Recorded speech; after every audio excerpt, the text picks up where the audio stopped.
face à une trahison totale des élites politiques, médiatiques, qui obéissent en fait à nos élites oligarchiques, c'est-à-dire à nos élites économiques, je me trouve totalement en porte-à-faux avec ces élites, qui ne pouvant pas me répondre sur le plan du dialogue intellectuel, parce que je les mets minables, ce sont des menteurs évidents, et des tricheurs et des traîtres évidents, aujourd'hui me persécutent par l'outil qu'on n'appellera pas la justice, mais l'institution judiciaire. Institution judiciaire qu'ils ont totalement soumise.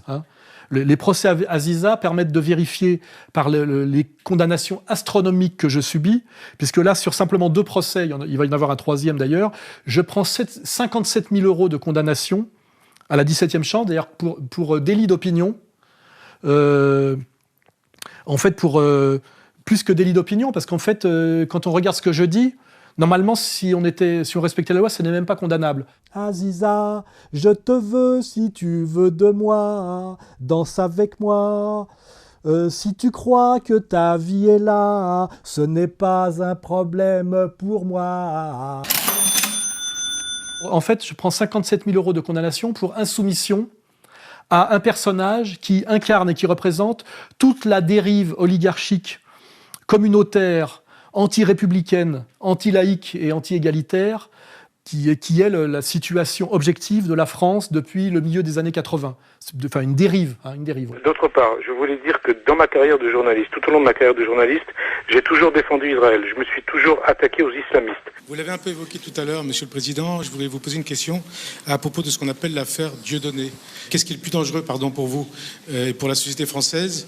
C'est le fait que Dieudonné veuille fédérer avec Alain Soral une France antisémite, black, blanc, beurre. La France est en train de devenir une dictature oligarchique et communautaire qui d'ailleurs ne se cache de moins en moins.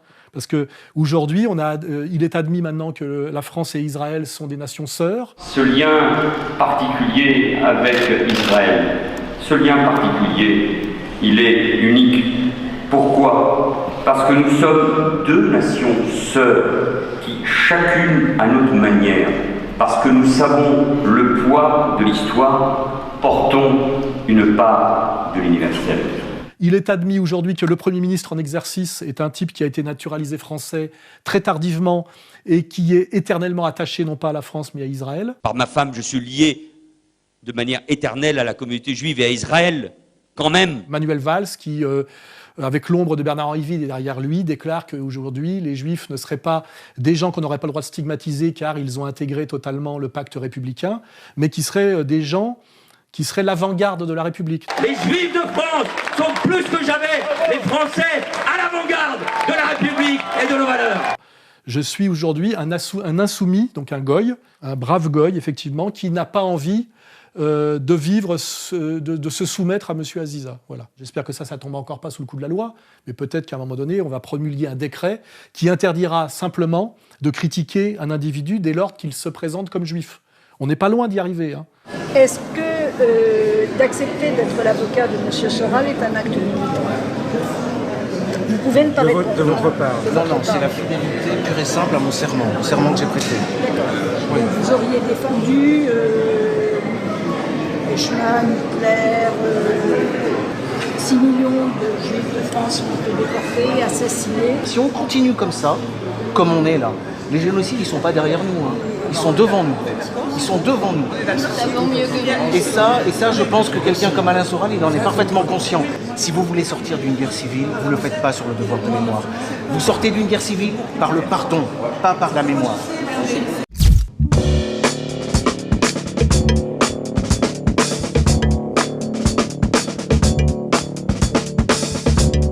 Parce qu'avant, on était dans l'idée du chantage à l'antisémitisme. C'est-à-dire, il fallait à chaque fois que je dise « mais je ne suis pas antisémite », quand je montre du doigt la communauté juive organisée, incarnée par le CRIF notamment, qui ne représente officiellement que 1/6 d'une population qui elle-même représente 1% de la population française. Je ne parle pas de tous les juifs, c'est bien évident, mais de cette petite communauté organisée, c'est comme ça qu'elle s'appelle elle-même. Donc, je dénonçais un chantage à l'antisémitisme. Mais aujourd'hui, ça va bien au-delà de ça. On est dans l'inversion accusatoire systématique. C'est des gens qui se revendiquent comme membres du peuple élu. Dieu a voulu montrer, à toutes les nations du monde, la suprématie du peuple d'Israël celui qui est capable de recevoir du pain qui vient du ciel, de boire de l'eau qui vient de la terre, d'être protégé par des nuages avec un masgan à température ambiante. Et toutes les nations du monde ont vu, comme le dit Rahab, nous avons tous vu et entendu que la mer s'est ouverte en deux. Combien de miracles Dieu a fait pour vous? Vous êtes un peuple au-dessus de la nature, c'est ce qu'il dit ici. Et dont le destin est la terre promise, c'est-à-dire que la terre leur a été promise, et qui prétendent à la domination purement et simplement. Car à la fin des temps, les sages nous ont dit que les nations du monde reconnaîtront la suprématie du peuple d'Israël, la grandeur du peuple d'Israël. Les nations du monde se prosterneront devant les Juifs. Là, de l'avant. Qu'est-ce que tu es en train de t'assimiler, toi, avec les nations du monde? Me reproche à moi d'être un raciste, un haineux, un violent, alors que je subis en permanence les déclarations de haine et la violence de ces gens-là.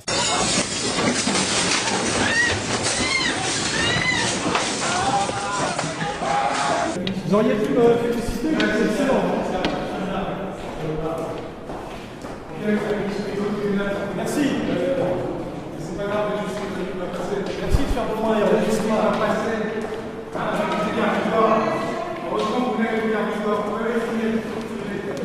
Voilà. Donc on est aujourd'hui dans l'inversion accusatoire totale. Et la question qui se pose, c'est combien de temps cela va-t-il durer? Et est-ce que cela va aller jusqu'au bout?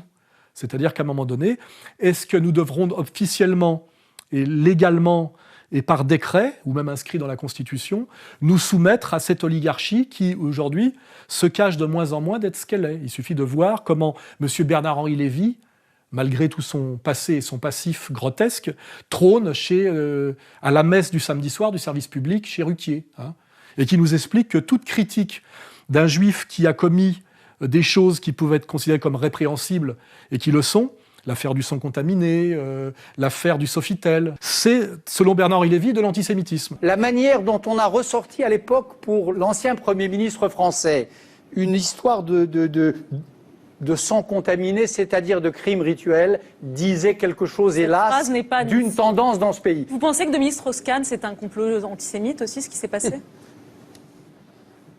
Oui, alors voilà.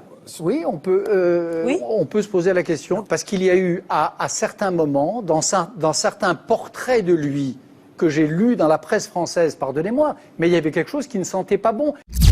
Donc, il est plus seulement question de dire « je ne suis pas antisémite ». Je pense que il y en a marre de répéter ça indéfiniment. C'est aujourd'hui, qu'entendez-vous, messieurs de l'oligarchie dominante qui me persécutez, par antisémitisme? Un antisémite est quelqu'un, d'après vous, qui trouve scandaleux ce qui se passe à Gaza? On ne peut être antisémite aujourd'hui en étant antisioniste. Voilà ce que je démontre. Qui trouve scandaleux ce qu'a fait M. Strauss-Kahn au Sofitel? Je ne me suis jamais posé la question de savoir si il y entrait ou non de l'antisémitisme, mais si vous me le demandez, il y entrait probablement une part. Moi j'ai vu l'inverse, hein, pardon, je le dis, mais... Qui trouve scandaleux certains positionnements de M. Fabius? Il y a une longue tradition dans notre antisémitisme national, qui est la tradition du crime rituel, c'est-à-dire l'idée que... Un crime rituel, c'est un scandale sans contaminer. Mais quoi Il aurait été Premier ministre juif ou pas, que ce scandale aurait été immense, il aurait été éclaboussé. Sauf que c'était comme la rumeur d'Orléans, décrite par Edgar Morin 15 ans plus tôt, sauf que ça n'avait aucun sens. Bernard-Henri Lévy. Ça s'appelle en gros se foutre de notre gueule de A à Z, voilà. Et moi, je dis cette vérité, je la dirai jusqu'au bout. On va voir ce que ça va me coûter, peut-être la vie à la fin. Hein. Mais de toute façon, je pense que c'est un combat qui est engagé, qui engage la survie de la France. Hein. La langue française, qui est peut-être ce qui a des choses les plus précieuses dans ce pays, c'est à un juif, et quel juif, Rachi, que revient le mérite de l'avoir quasiment inventé.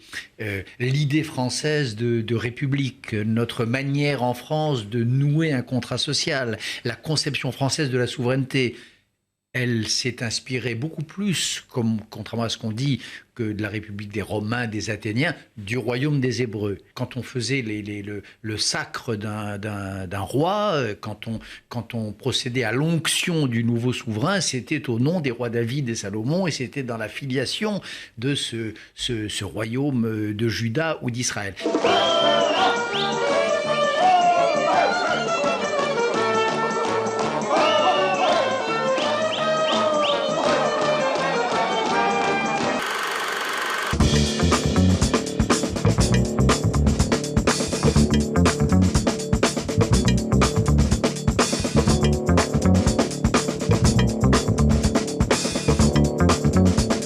Bernard-Henri Lévy admet aujourd'hui que les antisémites d'hier, alors il faudrait redéfinir ce que c'est que l'antisémitisme, qui sont des gens qui résistaient à une certaine malhonnêteté, une certaine laideur et une certaine domination. Alors il cite Paul Morand.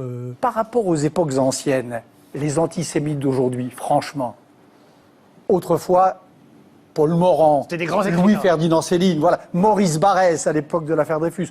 Aujourd'hui, Alain Soral, Dieudonné et quelques autres, on est vraiment passé des grands esprits au crâne rasé de la pensée. Donc ça aussi, c'est très important. Alors il dit, oui, effectivement, les antisémites d'hier avaient du talent, aujourd'hui ils n'en ont pas. Alors il fait référence à moi. Mais on dit la même chose pour Dieudonné par rapport à Coluche. Coluche aurait eu du talent à l'époque, ou des proches, mais Dieudonné n'en aurait pas. Ce type a été drôle avant quand même. C'est ça qui est extraordinaire. Il m'a fait rire Dieudonné il y a longtemps. Évidemment, tous. Je travaillais avec Elie Seimoun, c'était parfait. Même tout seul après, c'était très bien.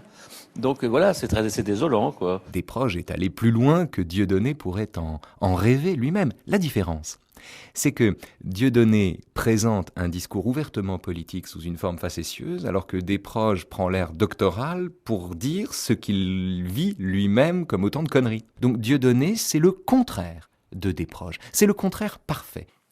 Libre à eux de penser qu'on n'a pas de talent. Mais moi, ce que je pourrais répondre pour être un peu taquin, c'est que les Juifs aussi de l'époque de ces grands antisémites avaient un autre talent que Bernard-Henri Lévy. À l'époque, il y avait du Claude Lévi-Strauss, il y avait du Raymond Aron, vous voyez. Le fait est que les Israéliens ont reconquis une terre où vécurent toujours des Juifs, mais où vivaient au lendemain de la Première Guerre mondiale plus d'Arabes que de Juifs. Un observateur qui se veut impartial, juif ou non, peut plaider le dossier arabe. Raymond Aron. Mémoire. Qui étaient quand même des Juifs souvent universalistes et de talent. Et puis, il y avait encore avant, à l'époque de Céline, il y avait Proust. Alors, je réponds à cette petite de Bernard-Henri Lévy, qu'il n'est ni un Juif du calibre de Raymond Aron, de Claude Lévi-Strauss ou de Marcel Proust. Hein, voilà. Les Roumains, les Égyptiens et les Turcs peuvent détester les Juifs. Mais dans un salon français les différences entre ces peuples ne sont pas si perceptibles, et un Israélite faisant son entrée comme s'il sortait du fond du désert, le corps penché comme une hyène, la nuque obliquement inclinée et se répandant en grand salam, contente parfaitement un goût d'orientalisme. Seulement il faut pour cela que le juif n'appartienne pas au monde, sans quoi il prend facilement l'aspect d'un lord, et ses façons sont tellement francisées que chez lui un nez rebelle, poussant, comme les capucines, dans des directions imprévues, fait penser au nez de Mascari plutôt qu'à celui de Salomon. Marcel Proust. À la recherche du temps perdu. Et que par contre, si on a les élites qu'on mérite, on a aussi les représentants qu'on mérite. Et moi, je m'adresse là aux Juifs qui ne font pas partie de la communauté juive organisée, et je leur dis, quand aujourd'hui vous avez comme représentants des types comme Aziza, comme Grégory Shelley et comme Bernard-Henri Lévy, il faut vous inquiéter effectivement de l'image de votre communauté et aussi peut-être de l'effondrement d'un certain génie juif. Vous êtes une merde intégrale. D'accord, très bien. C'est de ça que je répondrai à monsieur Bernard-Henri Lévy. Monsieur Bernard-Henri Lévy a été considéré comme une merde intellectuelle par tous les grands juifs qu'il a croisés. Même Derrida n'a pas voulu de lui. Là on a affaire à une intellectualité médiatique stricte. C'est-à-dire la représentation de soi, narcissique et promotionnelle, qui se sert d'une cause plutôt qu'elle ne sert une cause. Jacques Derrida. Cité par le nouveau b.a.-ba du BHL. Raymond Aron a dit ce qu'il en pensait. Il jette du sel sur toutes les plaies mal cicatrisées. Par son hystérie, il va nourrir l'hystérie d'une fraction de la communauté juive, déjà portée aux paroles et aux actes du délire. Œuvre d'intérêt public, écrivait en conclusion le compte-rendu du Nouvel Observateur. Intérêt public ou danger public? Raymond Aron, commentaire sur l'idéologie française. Il faut quand même rappeler ça. C'est qu'aujourd'hui, on nous présente comme héritier du génie juif que je ne conteste pas. Hein. Je suis l'éditeur de Bernard Lazare, je le rappelle, et de Gilad Atzmon, dans un autre genre. On assiste non seulement à un effondrement de la France, mais aussi quelque part à un effondrement des représentants du génie juif ou d'un certain génie juif individuel et éternel. Posez-vous cette question et écoutez-moi bien.